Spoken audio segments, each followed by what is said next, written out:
Cristo, nossa justiça, capítulo 11. Passando para a experiência.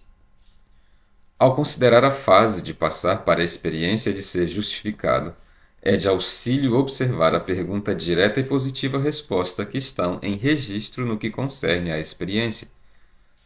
O que é justificação pela fé? É a obra de Deus em lançar por terra a glória do homem e fazer pelo homem aquilo que não está ao seu alcance fazer por si mesmo. Quando os homens veem sua própria inutilidade, preparam-se para ser revestidos com a justiça de Cristo. Review and Herald, 16 de setembro de 1902. Esta experiência de ser justificado ou considerado justo é uma questão individual entre a alma e Deus. Não pode ser recebida por procuração. Há somente uma porta de entrada para essa experiência, a porta da fé.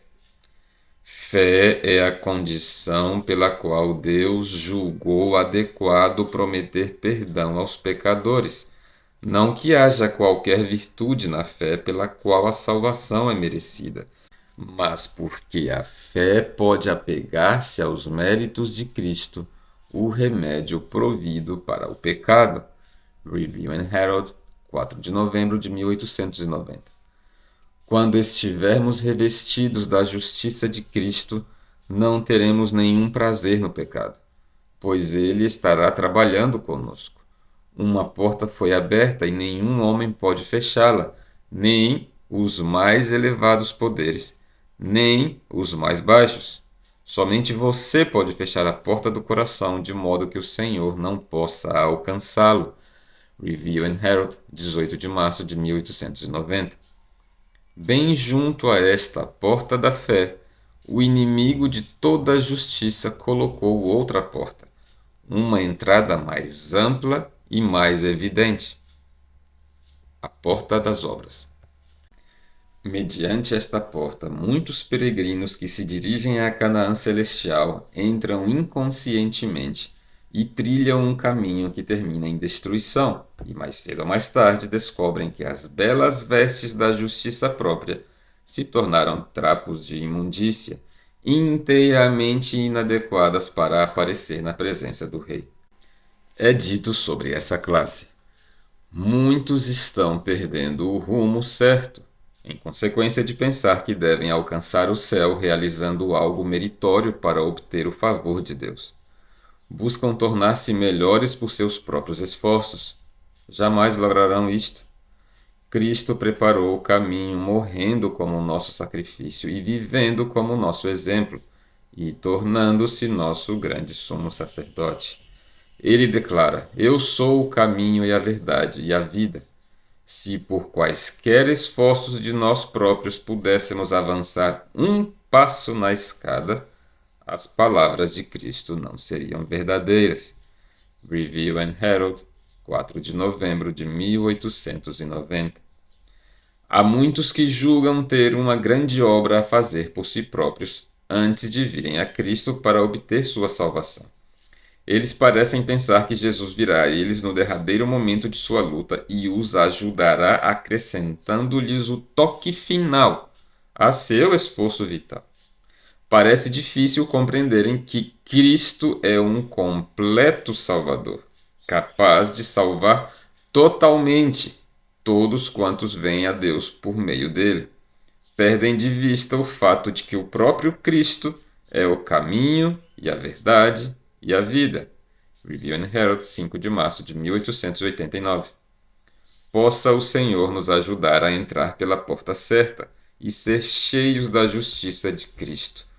Por cada um deve ser efetuada a obra de Deus em lançar por terra a glória do homem e fazer pelo homem aquilo que não está a seu alcance fazer por si mesmo. Reconhecimento da condição de desesperança. Mas antes de tudo, ao ingressar nessa experiência, o homem deve ser levado ao reconhecimento de sua condição de desesperança.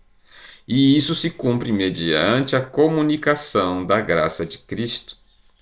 Sem a graça de Cristo, o pecador está numa condição desesperançada, Nada pode ser feito por ele, mas mediante a graça divina, poder sobrenatural é comunicado ao homem e opera na mente, coração e caráter. É mediante a comunicação da graça de Cristo que o pecado é discernido em sua odiosa natureza e finalmente eliminado do templo da alma. É mediante a graça que somos levados à comunhão com Cristo para com Ele nos associarmos na obra de salvação. Review and Herald, 4 de novembro de 1890. Sem a graça de Cristo, o pecador está numa condição desesperançada. Nada pode ser feito por ele. Isto é, o pecador não pode purificar-se, nem pode qualquer outro pecador ajudá-lo. A lei que transgrediu não pode perdoá-lo ou passar seu pecado por alto. Nem pode nada neste mundo ser achado que conceda libertação. Mas, mediante a graça divina, poder sobrenatural é comunicado ao homem e opera na mente e coração e caráter. Quão iluminadora e asseguradora é esta palavra ao pecador! Mediante divina graça, mediante a grande misericórdia e compaixão de Deus, provisão foi feita para comunicar poder sobrenatural ao pecador desesperançado. Mas o que é poder sobrenatural? É um poder muito acima e além de qualquer coisa que reside no homem. Está além de qualquer coisa a que o homem possa se apegar neste mundo. É o todo o poder no céu e na terra que Cristo declarou ter recebido. Esse poder sobrenatural pelo qual todos os seus milagres eram operados durante seu ministério terrestre. No que respeita a esse poder sobrenatural, a seguinte declaração do Dr. Philip Schaff merece consideração. Todos os seus milagres, de Cristo, são apenas as manifestações naturais de sua pessoa e assim eram operados com a mesma facilidade com que nós realizamos nossas tarefas diárias ordinárias. O elemento sobrenatural e miraculoso em Cristo, tenhamos em mente, não foi um dom emprestado ou uma manifestação. Uma virtude interior habitava sua pessoa e dele saía, de sorte que mesmo a orla de sua veste era curativa ao toque por meio da fé, que é o elo de união entre ele e a alma. The Person of Christ, páginas 76 e 77. É esse mesmo poder sobrenatural que Cristo comunica ao homem, que atua na mente, coração e caráter. Agora, observem os maravilhosos resultados, como declarado na citação adicional do Espírito de Profecia. É mediante a comunicação da graça de Cristo que o pecado é discernido em sua detestável natureza e finalmente removido do templo da alma. É mediante graça que somos levados à comunhão com Cristo para ser associados com Ele na obra de salvação.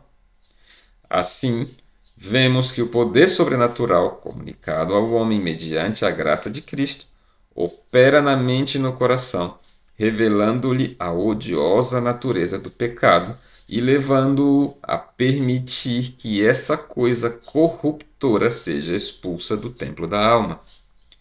O consentimento e escolha do pecador. Mas esta maravilhosa obra operada no coração pelo poder sobrenatural de Cristo não é exercida sem o consentimento e decisão do pecador. Notem o seguinte: fé é a condição pela qual Deus se propõe a perdoar os pecadores. Não que haja virtude na fé pela qual a salvação é merecida, mas porque a fé pode lançar mão dos méritos de Cristo, o remédio provido para o pecado. A fé pode apresentar a perfeita obediência de Cristo em lugar da transgressão e apostasia do pecador. Quando o pecador crê que Cristo é seu Salvador pessoal, então, segundo suas infalíveis promessas, Deus perdoa seu pecado e o justifica gratuitamente. A alma arrependida reconhece que sua justificação ocorre porque Cristo, como seu substituto e segurança, morreu por ele. é sua expiação e justificação. Review and Herald, 4 de novembro de 1890.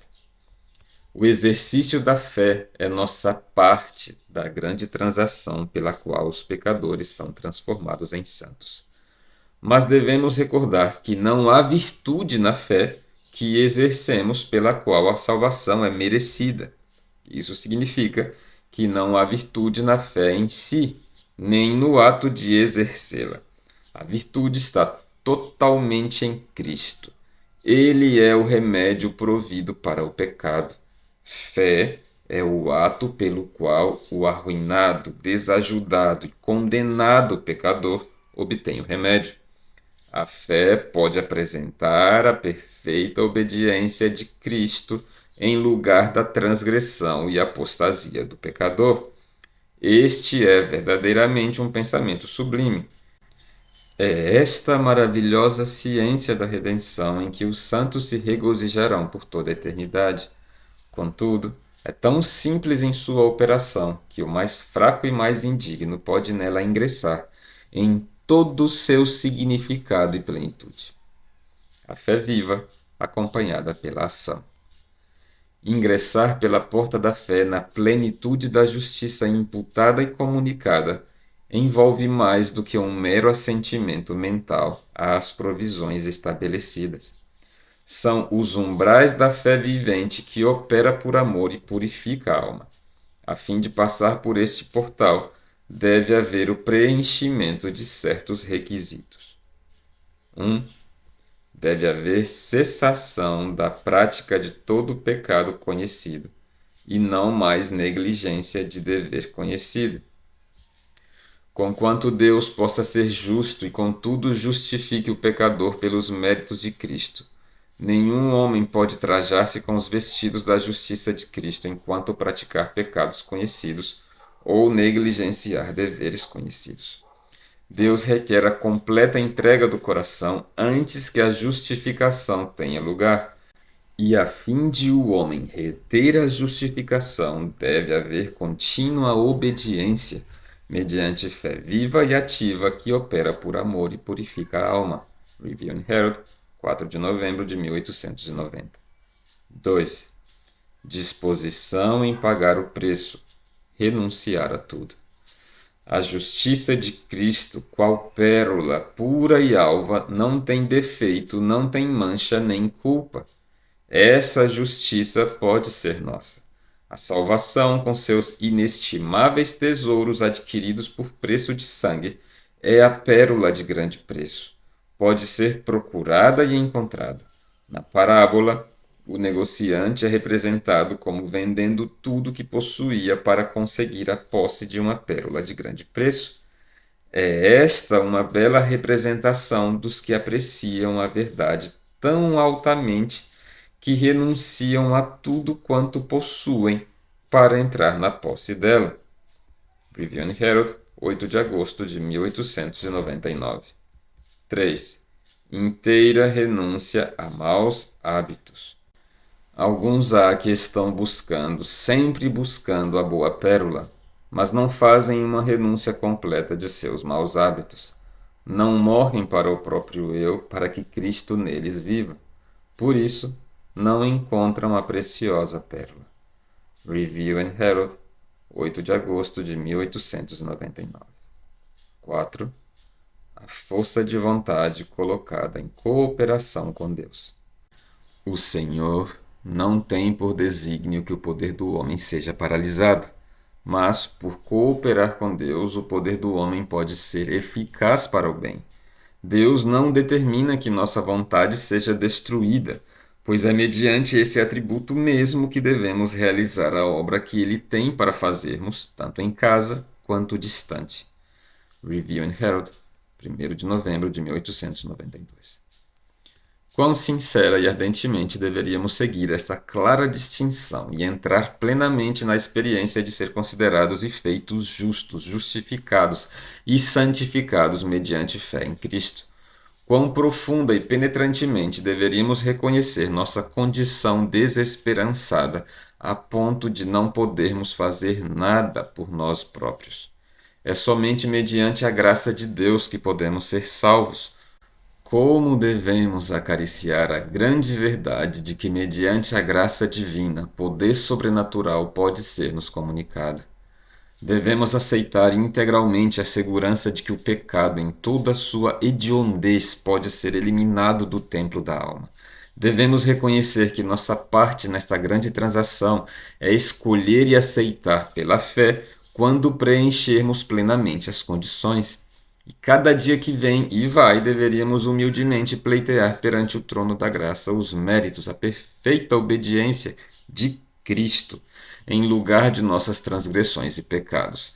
Ao fazer isso, deveríamos crer e reconhecer que nossa justificação vem mediante Cristo como nosso substituto e segurança, que ele morreu por nós e que é nossa expiação e justificação.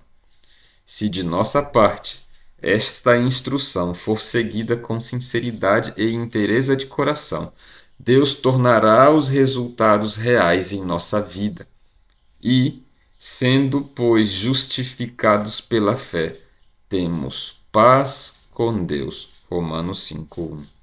Experimentaremos o gozo da salvação e, dia após dia, conheceremos a realidade da vitória que vence o mundo, a nossa fé.